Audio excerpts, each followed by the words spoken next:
রুই কাতলা মাছটা যেহেতু বাড়িতে বেশি এসে থাকে, সেই কারণে আমি মুখের স্বাদ বদলানোর জন্য মাঝে মাঝে এগুলোকে একটু অন্যরকমভাবে রান্না করে থাকি।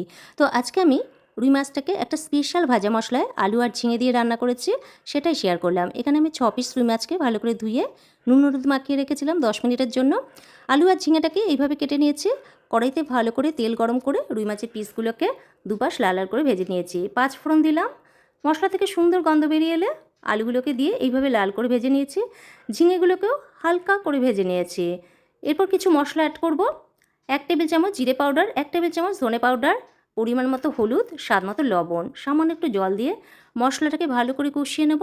মশলা কষাতে কষাতে 1 চামচ মতো কাশ্মীরি লঙ্কার গুঁড়ো দিয়ে দেবো কালারের জন্য, তবে এটা অপশনাল, না দিলেও চলবে। আবারও ভালো করে কষিয়ে নেব। ভালো করে কষানো হয়ে গেলে পরিমাণ মতো জল দিয়ে দেবো। 7-8 মিনিট ফুটিয়ে নেব। ওপর থেকে ছড়িয়ে দেবো কয়েকটা চিরা কাঁচা লঙ্কা।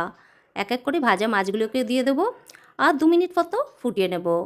আলু আর ঝিঙেটা সেদ্ধ হয়ে গেলে একটা স্পেশাল ভাজা মশলা, গোটা জিরে, ধনে, এলাচ, লবঙ্গ, দারচিনিকে ডাইজেস্ট করে আমি শিলনোড়াতে পাউডার বানিয়েছিলাম, তারই 1 চামচ ছড়িয়ে দিচ্ছি। গ্যাস অফ করে দিয়ে 2 মিনিটের জন্য ঢাকনা দিয়ে দেবো। ব্যাস তৈরি হয়ে গেল স্পেশাল ভাজা মশলায় আলু আর ঝিঙে দিয়ে রুই মাছের একটা অপূর্ব স্বাদের রেসিপি, যেটা খেতে কিন্তু অসাধারণ হয়েছিল। রেসিপিটি কেমন লাগলো অবশ্যই কমেন্ট করে জানিও। ভালো লাগলে একটা লাইক ও শেয়ার করো। সবাই ভালো থেকো।